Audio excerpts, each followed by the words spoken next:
बच्चों को झाड़ का नॉलेज भी दिया है।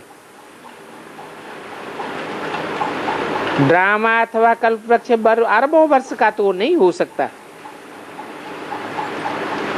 तो बाप आकर के रंग को राइट करके समझाते। आदि सनातन है ही देवी देवता धर्म। कोई 5000 वर्ष हुए और धर्म तो आदि में नहीं आए हैं, बीच में आए हैं या बाद में आए हैं।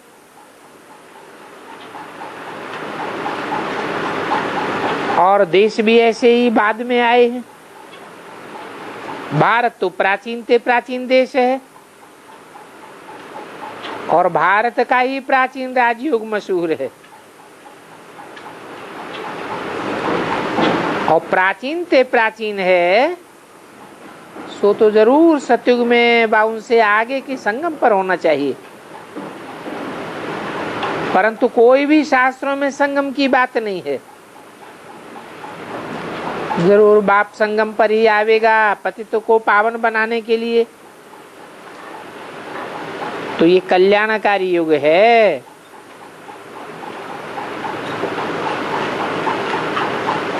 और कोई भी धर्म पिताएं कल्याणकारी युग में नहीं आते हैं,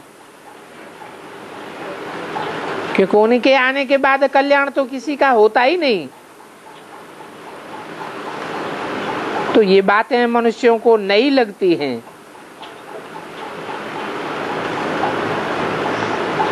वो अगर बाप को जानते होते तो बाप के पास चले जाते।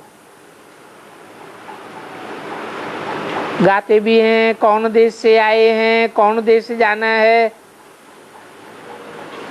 तो जरूर उनका कोई देश है ना, उनका देश है नई निराकारी दुनिया।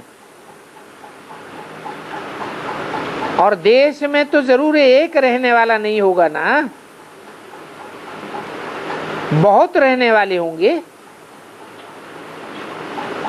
ऐसे भी नहीं कहेंगे कि ब्रह्म में लीन हो जाएंगे। ये भी कहते हैं कि फलाना स्वर्गवासी हुआ। अब स्वर्ग में तो राजा ही है। स्वर्ग कहा ही जाता है देवताओं के राज्य को। कोई फिर कहते हैं हम ज्योति के टुकड़े हैं अथवा सागर के बुदबुदे हैं। अब कहाँ सागर है और कहाँ बुदबुदा, अनेक मतांतर हैं। ऐसे तो नहीं है कोई जहां कोई कहाँ का होगा, कोई कहाँ जावेगा।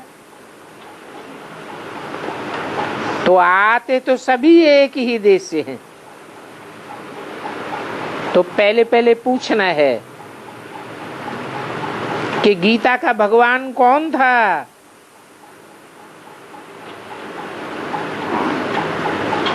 उस गीता के भगवान ने गीता से क्या स्थापन किया।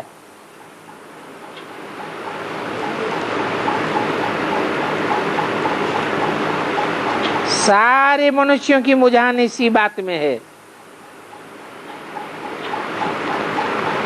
क्योंकि श्री कृष्ण तो प्रिसेप्टर नहीं है।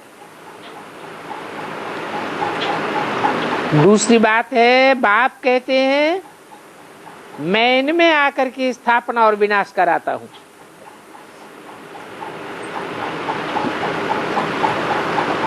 और तो कोई ऐसे कह नहीं सकता। वो तो आकर के अपने धर्म की स्थापना करते हैं और चले जाते हैं, विनाश थोड़ा ही करते हैं। हर एक अपना अपना धर्म स्थापन करने आते हैं और उनके बाद आस्ते आस्ते सभी धर्म पिताओं को आना है, उनके फॉलोअर्स को आना है। निराकारी दुनिया से आत्माओं का आना शुरू हो जाता है। जैसे क्राइस्ट आकर धर्म स्थापन करते हैं तो उनके पीछे उनके फॉलोअर्स को आना है, उनके धर्म की संख्या आती रहती है। जैसे पहले गुरु नानक आया तब उनके इतने सिख, उनकी इतनी संख्या हुई। पाठ बजाने के लिए जरूर आना ही पड़े। ऐसे नहीं कि आत्मा परमात्मा में लीन हो जाती है। आत्मा कोई सागर का बुदबुदा है जो सागर में लीन हो जाता है, फिर कभी आने की बात ही नहीं।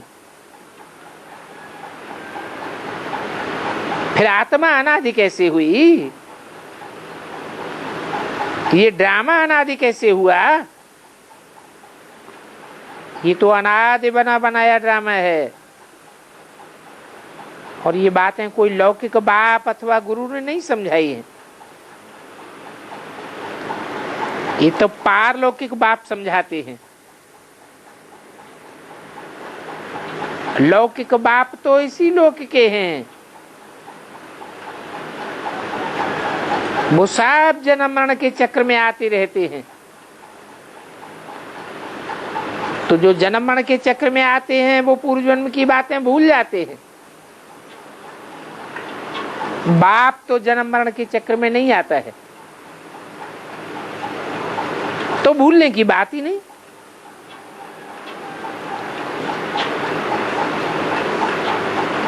तो ये बातें पारलौकिक बाप ही समझाते हैं। कहते हैं मैं आता हूं इनके तन में, परंतु ये बात इनकी आत्मा तो नहीं कह सकती। ये भी बताता हूं कि इसमें मैं इस साधारण तन का आधार लेता हूं। जिस साधारण तन का नाम लेता हूं वो नाम है प्रजापिता। अर्थात जो भी मनुष्य सृष्टि की पिता प्रजा है वो सारी प्रजा का पिता, और तुम हो प्रजापिता मुखवंशावली। तो ये भी साबित होता है कि वो ब्राह्मण सब हैं कुखवंशावली और तुम हो मुखवंशावली। अच्छा,